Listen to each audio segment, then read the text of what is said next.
आज ज़्यादातर किसान खुद मिलावट कर रहे हैं अभी। गायों को चाहे केमिकल फीड दे रहे हैं, इंजेक्शंस दे रहे हैं। लेकिन हम तक ये बात कैसे पहुँच सकती है? मैंने बताया कि 2000 में एक गाय से शुरू की थी। मैं जीवन नगर से एक गाय साहिवाल लेके आया था। एक खेती में गाय के गोबर और गौमूत्र से खेती शुरू करते हैं। खेती में दही का उपयोग भी है, खेती में छाछ का उपयोग भी है, खेती में घी का उपयोग भी किया है। मेरे पास 10 एकड़ में करीब अंगूर था, तो उसमें मैं एक घी की स्प्रे किया करता था। इस सारी प्रक्रिया से बचने के लिए हम सब शहरवासी कैसे मतलब इस चीज़ को ध्यान में रख सकते हैं? क्योंकि गाँव में तो अक्सर लोग गायें पालते हैं, उनको तो पता होता है। चाहे आज ज़्यादातर किसान खुद मिलावट कर रहे हैं अभी। गायों को चाहे केमिकल फीड दे रहे हैं, इंजेक्शंस दे रहे हैं। लेकिन हम तक ये बात कैसे पहुँच सकती है? या फिर हम कैसे इस चीज़ से बच सकते हैं? और या फिर जैसे आप बहुत मेहनत कर रहे हैं ऑर्गेनिक खेती करके गाय पालन करके इस तरीके की फार्मिंग करनी और दूध को आगे लेके जा रही हैं। तो क्या ये पूरा सफिशिएंट है कि सब तक पहुँच सकता है? हाँ, निश्चित है पहुँच सकता है। तो मैंने बताया कि 2000 में एक गाय से शुरू की थी। मैं जीवन नगर से एक गाय साहिवाल लेके आया था जी। और तो उस एक गाय से शुरू की और मेरे पास आज से 5 साल 3 साल पहले 100 गाय थी मेरे पास, जी। जिसमें से साहिवाल भी थी, थारपारकर भी थी, राठी भी थी, गिर भी थी। तो सभी तरह की ब्रीड को ये देखा कभी हमारे यहाँ कौन-सी ब्रीड अच्छी चलती है।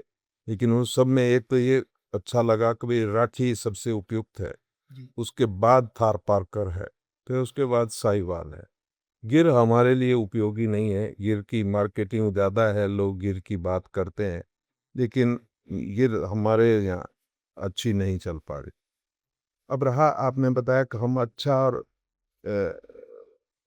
कैसे अंदाज़ा तो एक खेती में गाय के गोबर और गौमूत्र से खेती शुरू करते हैं। खेती में दही का उपयोग भी है, खेती में छाछ का उपयोग भी है। मैंने खेती में घी का उपयोग भी किया है, क्योंकि अगर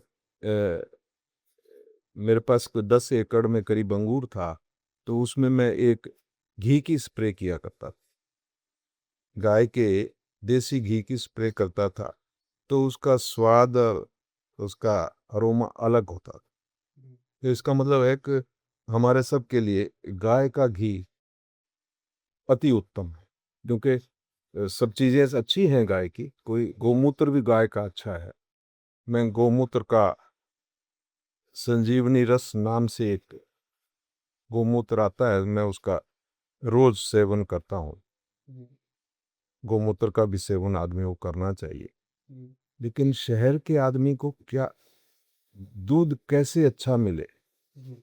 ये बहुत बड़ा इश्यू है, कोई मामूली नहीं, क्योंकि शहर के आस-पास डेयरी नहीं होगी, ज़मीनें महँगी होंगी। जब ज़मीन महँगी होगी तो वही आदमी गाय नहीं पाल पाएगा, जी। क्योंकि गाय के लिए हरा चारा और उसका संकट रहेगा।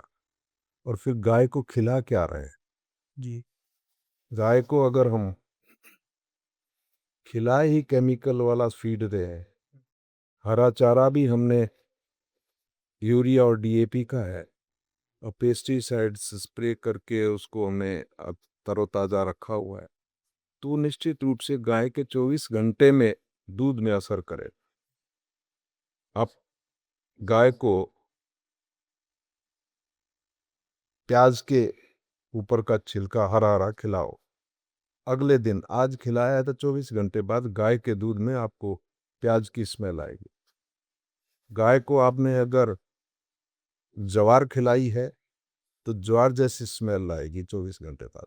अगर गाय को आपने जो है ग्वार खिलाया है, ग्वार का फीड दिया है, जी। तो ग्वार जैसी स्मेल आएगी। तो जिस पशुधन में, जिस गौ माता में 24 घंटे बाद जो हम खिला रहे हैं वैसा ही दूध निकल रहा है। जी। तो हम जो कुछ ज़हर खिला रहे हैं तो निश्चित रूप से दूध भी में भी ज़हर ही है।